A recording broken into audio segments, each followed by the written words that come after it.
All right, on to the big story of the week. Last few weeks now, and Carrie Webb asked, is it OK that Boris Johnson is trying to redeem himself post-Brexit campaign by pushing for more money for the NHS? Now, over the last month, the NHS seems to have hit crisis point, and partly because of the Australian flu, and for that, I can only apologise. I mean, as far as I'm concerned, it shouldn't have been called the Australian flu. It should have been called the Ashes flu, because it knocked English people out for about 5 days. It's a bit awful. We've got to tighten the immigration here. Here's the weird thing, though. I was the only one in my family that didn't get the Australian flu. I said it before, as soon as I heard about this Australian flu, Yep. You're the carrier. I said it last year. You're the monkey from Outbreak, and I know it. Do you know my only regret? I mean, I didn't mind it being called the Australian flu. I just wished that the first symptom of the Australian flu was you developed a slight Australian accent. Do you know what I mean? Like Nana's coughing in the corner. You all right, Nana? And she goes, yeah, I think I've got a bit of a temperature. So, that was a weird moment where you realised you had to do an impression of an Australian accent. Didn't come And you just went, do I just do this as myself? Here are some statistics, though, of the NHS. In the first week of January this year, 133 out of 137 hospital trusts in England had an unsafe number of patients. Senior A&E doctors sent Theresa May a letter that said patients are waiting on trolleys for up to 12 hours.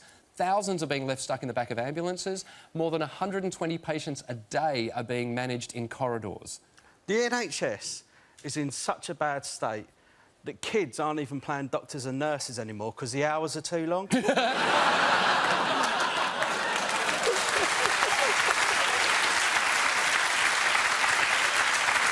As always, criticism's been aimed at Health Minister Jeremy Hunt, but does he deserve it?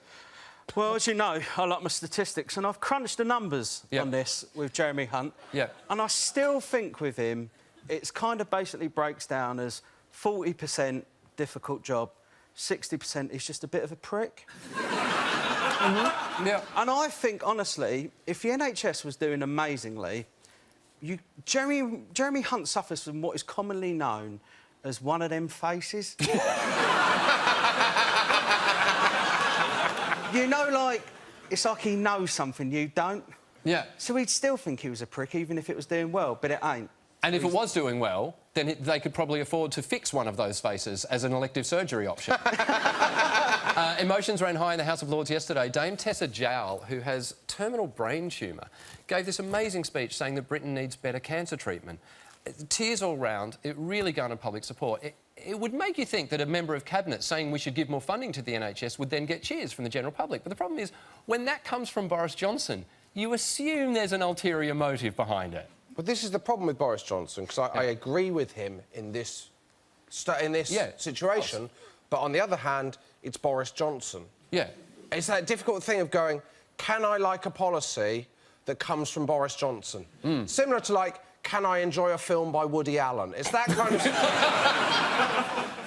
People were sceptical about Boris's intentions because, as Foreign Secretary, the NHS has got nothing to do with him. No. Even Philip Hammond, the Chancellor, had to remind Boris, this is not your territory. He's pissing off loads of people in government, isn't it, mate? I reckon the next Cabinet meeting is just going to be them all holding an intervention and they all go around in a circle and say how Boris's behaviour's affected them. Look, many saw this as Boris making a play to be Prime Minister again, when he knows that Theresa May's got a tough time ahead. In the next few months, Theresa May's got to negotiate the tricky bits of Brexit. She's out of favour with the public and her government has been accused of being dull. So she's walking into a shitstorm and Boris is taking a dump in her umbrella. This is the thing, like, it's felt like Boris has been kind of hinting that he might make a run for Prime Minister for about the last 5 years and just not doing it. It's like when I say I might give up carbs. Like, are you sure it isn't just his New Year's resolution? That he wants to be Prime Minister and then come February go, oh, fuck it, I'll do it next year. Stephen Lee asked, is it OK that Boris wants to build a bridge to France while the army, NHS, police, prisons, home care, all public services could do with investment? Yes. On the day the French president basically suggested Britain would get no help from France after Brexit, Boris distracted us all by proposing a bridge across the Channel, to which even Joanna Lumley said, mate, probably not a good idea. Do you know the most amazing thing about his bridge across the Channel? Yeah. I don't know if you know, there's a tunnel underneath it. But there's another amazing thing, that France said they wouldn't accept the bridge. So it's going to get... It's going to be like that bridge from Speed. He's just going to build the world's biggest diving board. It doesn't surprise me that he likes bridges, because he looks like he should live under one and set riddles for goats. Imagine what French exchanges are going to be like if there's a bridge over the channel. It'd be like Bridge of Spies, where we just exchange one teenager for another. All of this masks a very serious crisis for the NHS. But look, what's the answer? Boris Johnson is right. Funding will help. Since the NHS was created, spending has increased by around 4% a year. But since 2010, that increase has dropped to 1% a year. Now, the UK spends less of its GDP on healthcare than Germany, Sweden, France and the entire EU average. Meanwhile, over 33,000 nurses left the NHS last year. To use official terms, it's a bit of a turdnado.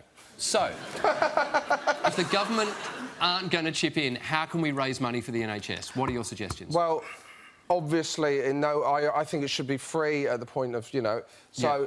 I think you've got to look at ways in which people make extra money when you go to something, like when you go to, like, a theme park. Yep. So maybe queue jump tickets. Mm-hmm. Or maybe when you finish your operation, they can attempt to sell you a photo of you halfway through. But they shouldn't... Not all the things from a theme park. You don't want someone going in and going, well, we would give you an operation, but you're not that high. I reckon they should do a series of DIY NHS with Nick Knowles.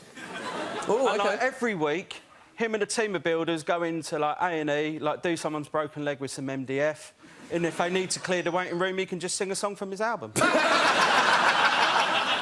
I mean, I reckon we should maybe divert some funds from something else that maybe could do without the funds for a little while. For example, the high-speed rail link to Manchester, known as HS2. Look, I love Manchester. I'm all for it having world-class transportation, but if it's a choice between getting to Manchester an hour quicker or Nana dying in a hospital corridor, I know which one I'm going to choose. Yeah, Manchester? No. No! Mate, have you not been on a night out in Manchester? It's brilliant. Northern Quarter's banging. Yeah, but your Nana. Think about your Yeah, my Nana's already dead and her dream was to be have her ashes scattered at Old Trafford. Is it true you said you wanted to do a play because you found touring and doing stand-up very lonely? Very lonely. Are you joking? Yes. Oh, it's your tour support?